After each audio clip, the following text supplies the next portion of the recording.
Hello and welcome to Red Sky Rebel Podcasts, Episode 2, Part 1 of The Hero's Journey. I'm your host, Brock Greenhill. For those of you joining us for the first time, I would like to thank you for checking out my channel and hope you'll check out my intro episode as well. I realize in my last episode I failed to fully explain the meaning behind my channel's name. I chose Red Sky since red sky at morning is a sign of a storm to come. The goal of this channel is to equip and encourage you as the heroes to face both the storms you are already in and the ones you will face in the future. That being said, let's get right into it. As I laid out in the previous episode, the hero's journey begins with the world we are in. This is your normal, your set point for how you think things should be. You have two options from this point. First, if you feel stuck, not necessarily in a bad place, but not in a place of growth, you can choose an adventure. This is where you will either make it or break it. If you are apathetic about choosing an adventure, you will inevitably pick a false adventure. What is a false adventure? A false adventure does not make you or others better off if you succeed at it. You will recognize the following as false adventures: video gaming, doom scrolling, binge watching shows. All these give you a false sense of accomplishment. I got to the next level, or I caught up on some new memes, and I had to find out how it ended. It's not hard to see how one could feel like they did something productive, when in reality, all they did was waste the time that they could have used for something that actually improved a skill they had that would make a difference in the world around them. There are many terms to describe the constant push of false adventures. But the best one, in my opinion, is the Matrix. Ads that are tuned specifically to you, videos and reels that will grab your attention.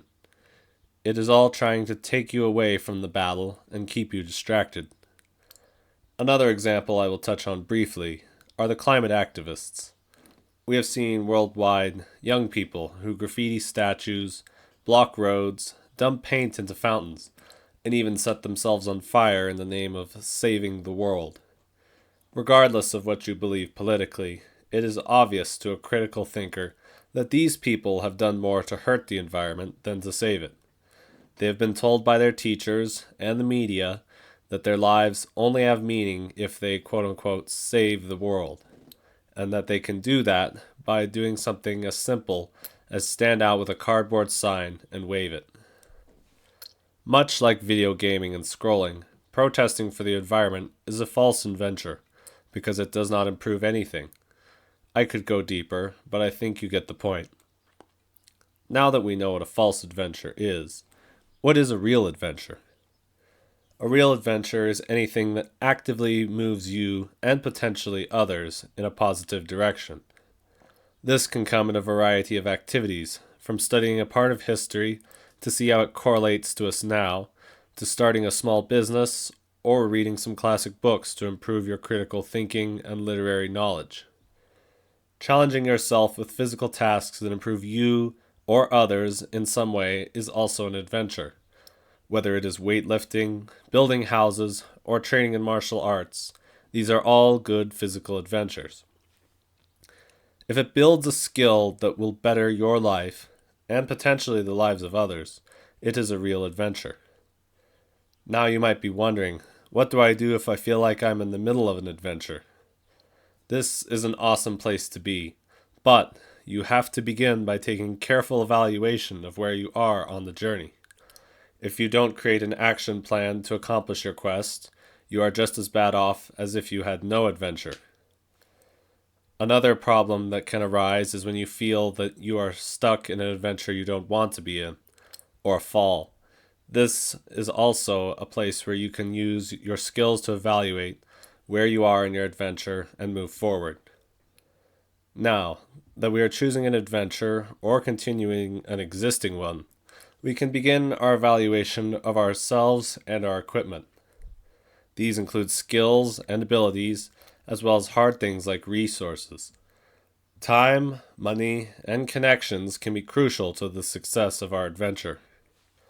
The next step is identifying the villains of the story.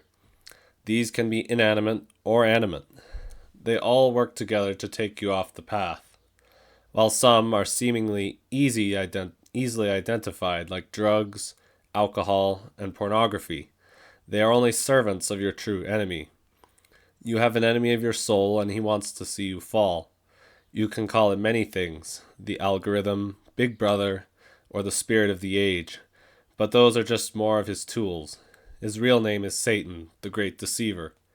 He doesn't care whether you believe in him. He seeks to destroy you and take you off the path.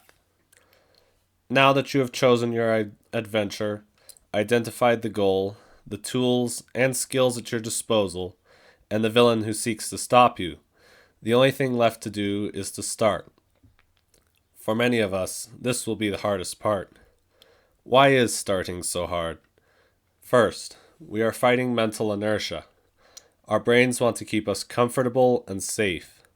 The passive part of us, our fallen nature, wants us to stay where we are. The first step to becoming a rebel is to reject passivity. You are already well on your way if you have completed the previous steps.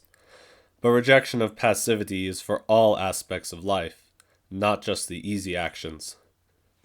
In doing so, you will accept responsibility. Responsibility for your choices, your actions, and your direction. However, I want you to know that you do not have to do this alone. In the next episode, we will cover the next step in your journey as a hero, finding a guide. I want to thank you all for listening and checking out my channel.